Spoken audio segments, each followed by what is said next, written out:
was a guy I remember playing VFL for Fitzroy and St Kilda. His name is Michael Nettlefold. Long time ago, and yet, so much of what you do today, I think, harks back to that time. They were new days for the VFL, which was contemplating going and becoming the AFL. You were thinking about maybe moving on beyond football and what was going to be next. Mm-hmm. And of course, your family has been steeped. Your father, a pioneer in this thing called outdoor advertising, which has suddenly become so much more than anyone ever imagined, except possibly your father. Because I think when you're a pioneer, the dreams are amazingly vibrant. Is Dad still with us for a start? Well, I had a meeting with Dad yesterday. We met with a property owner yesterday. He took so me he's to an appointment still, yesterday. he's still involved, yes, still thinking? Still thinking and meet you. So what does he make of this fantastic transformation in outdoor advertising and the way the space has leapt and continued to evolve over the last 10 years, 20 years, 30 years? Because it's amazing. Well, I think you've got technology making huge strides. I think he sees it as remarkable, George. From the days when he first started, it was a poster business, primarily the glue for tobacco. Yeah. We used to have the glue out and the buckets out, and used to have the ladders on the roof of the car, and we used to rattle around the western suburbs of Melbourne putting... I bet you never had occupational health and safety problems. No, we certainly, we certainly had them as problems, but they weren't to the extent that you need to manage them today. But continue telling me about Dad in those early days, and you trawling behind, even though you were playing football. Yeah, at the age of 18, I used to build posts for Dad on school holidays, and then I played football till I was about 23, 24, and I went to Dad one day and said, I'd like to join your outdoor business. And Dad said to me, he said, well, as long as you're playing football, mate, you can't do that. I'm not prepared to have different rules for you and different rules for others. Yeah. And I said, well, I've just resigned from football. When can I start? And he said, you don't need to do that. And I said, well, I want to start. I want to get into business. I want to learn your business. And that was sort of the beginning of my sort of last 40 years in the industry. But the whole family's involved, isn't it? They're all different sections and they all drive different areas of outdoor advertising and then some. You were part, when I was at Channel 10, I can remember iCorp and the role that it played in. And I think you went on and sold that to 10, did you not? Yes, correct. Yeah, we sold that to 10 in 2000, 2001. Okay. And that was a substantial transaction, and that was a national business. Yeah. National outdoor advertising business. And that gave you the leverage to go even further, didn't it? Yeah, correct. And my brother's been quite active in the space now for a period of time as well. We operate independently, and he's built a substantial business in the last 10 years. This is Quadrant. This was QMS, a company called QMS. Yep. Recently privatised off the stock exchange for north of $400 million by the private equity company Quadrant. Yep. Barclay, my brother, started as an accountant in Dad's business. I started more on the development side and in sales, and so the family's got we've all been sort of deep in the out of home advertising space, as they now call it, George. You're absolutely right, absolutely, and technology has continued to add so many options to you. For example, you and I were talking just before the interview started, and you said to me, you can now dress a stadium, for example, in so many different guises, days apart, hours apart almost. If you have a double header, for example, or you have a rock concert or an entertainment event, you can change the branding, you can change everything within hours. Absolutely correct. And technology, digital technology in particular, has driven that dynamic. And you now see outdoor advertising, as it was called, which was principally roadside advertising, milk bars and buildings, has moved into shopping centres, substantial business in shopping centres, substantial business inside of airports. Wow. And you can execute a program now across all of those forums. So in Drive, in airports and in shopping malls, you can execute a program now at the push of a button.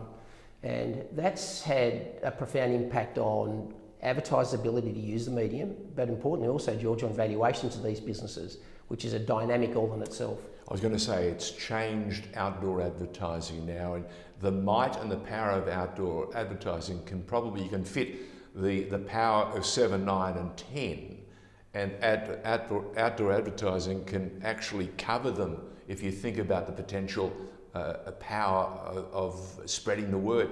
You guys can run trams now and dress them in different colours, tell different messages. You've got the tennis, we just recently finished the Australian Open, and you can change at the blink, as you say, blink of an eye or the flick of a switch. And there's so much more when we add virtual. You talk about the ability. I remember it years ago, I saw a blimp over Melbourne, and it was, and I wanted to ask you if it was one of your ideas or is it one that Dad had, because I remember seeing, what was it, a movie that featured, the future, and it was advertising going forward, and I'm thinking, if creative minds know no bounds. Is that, if looking back now, is that what Dad was like? Yes, very much. Pushing the boundary? Yeah, he was the first person to pioneer uni-poles, single poles with double-sided signs on them. He did all of that work initially in Australia. He took what were 24 sheet posters, and he put them together and he branded those as super sites, so he could actually market them differently and increase the profitability of those signs. Yeah. So he did a lot of that work. He took the old Coca-Cola sign in the early days at St Kilda Junction and paid a fortune to the property owner for that sign, and then went and sold it to Swan Lager for more than anyone had ever seen in their life. And so it was his ability to actually rethink and rebase the industry that actually set it on a path. So Michael Nettlefold, what's the future bring? If the last 20, 30 years has been this incredible development, what's the next 10, 20 years? Well, I think with the technology, we're starting now to see programmatic buying, which wasn't available before. You can now buy online because of the digital execution capability. So you'll see that become more and more relevant. You'll see shorter times. So you get different customers accessing the product in a different way. Correct, yeah. So having access to it online. In an achievable, will the pricing be different? Pricing will be a little bit different because you're taking a lot of that sort of that middle stream of advertising executives that are sales executives that have got to go to the market and to advertising agencies. A lot of agencies are now set up to buy through those platforms. There's technology developing that allows you to buy outdoor advertising through those platforms. The outdoor advertising, the out-of-home media companies have set up technology that allows people so they can load inventory. People can look at that inventory and they can buy programs through that space with no human interface. Are you introducing drones to carry signage? I wouldn't have thought so, but so I think... Is that only because of the restrictions over the airspace? I'd expect that'd be right. I haven't sort of really turned my mind to drones. I reckon you should speak to Dad. I reckon you should speak to Dad. I reckon there's something there. Yeah, correct. But you've also got the ability now to buy short-term programs. You can buy for a day, for an hour, for a week. Exactly. So your buy periods now look very different. Okay. Traditional buy periods were for 1 month, 2 months, 3 months. And there was a reason for that, because as you said in those early days when you were using the glue, that sign would last for how long? Those signs would last for maybe 1, 2, 3 months. Yeah. And then you'd have to change them out. Correct. And then on the bigger signs, you have sort of like the computer painted skins, they call them. They're going, well, it takes a lot of lead time to get from production through to, then you've got to send teams out to install them. Yep. You've got to install them all on the same day at the end of the month if you're doing a national program. So that's all now changed. You can hourly change, you can weekly change. So your buying cycles tend to be weekly now more so than monthly or 2 monthly or 3 monthly, and digital's enabled that. Fantastic stuff. Yeah. We're talking to Michael Nettlefold, who's been part of an outdoor dynasty, or rather a dynasty that has lived and loved and indeed introduced outdoor advertising and taken it to levels that we see today. It's exciting. They're pushing the boundaries. So what's a day in the life of Michael Nettlefold look in 2021? With so much disruption around us, you guys are still doing great business and pushing the envelope. What's a day in the life of Michael look like? Well, the day varies. I don't want to know where your coffee comes from. The day varies a bit, George. I mean, depending on whether you're sort of looking at sort of the development of your business or new site locations or the construction so you're still doing new a lot of signs. site locations? Yeah, a lot of that work still. Yeah, it's pretty fundamental. The property side of the business is the fundamental building plank to the industry. So it's location. Correct. Still key. Yeah, location, audience, how you build it, how high you build it, how large you build it, where you site it. how much you have to pay for it, site rent, negotiations with property owners. Business has a very big property underpin. So in many respects, it's a real estate business. And then you've got an advertising media that just sits over the top of that. So, okay, we talk about interior designers when we talk about property. When it comes to the design of all this outdoor advertising, do you have a team within your team at the moment that adds that layer of expertise and shows you just how many different ways we can sell the message? You certainly have a team internally that's building proposals for advertisers on a very regular basis. That's what they do. And then you have salespeople that interface with that as well. Okay. So there's certainly that work going on where you're trying to create. So once that campaigns. template's finished, it comes to you. Yeah, and correct. then you And take so it to the next level. And you have advertising agencies, of course, that are quite expert at that. And we spend a lot of time thinking about design of billboards, height, size, location, how they fit into a national portfolio, a program.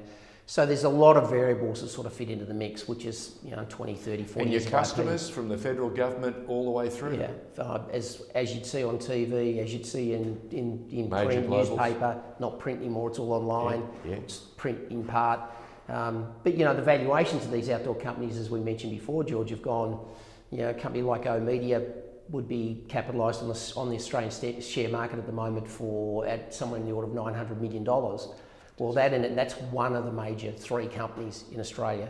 So you've got capital values across these businesses now that are incredible. Look, we love having this look back at outdoor advertising and how it's morphed over the last 30, 40 years. But isn't it exciting when you think one family came along, one man had a dream, and the whole family has joined in on this journey, and it's been an exciting one. Michael Nettlefold, thank you for joining us. Give our best to Father. I think he started something very worthwhile, and it's amazing how, just as our world and our society keeps evolving, so too does our outdoor advertising. Just keeps getting better, and what is it? Now available Super HD. Yeah, correct. Thank you, George. Appreciate your time. No worries.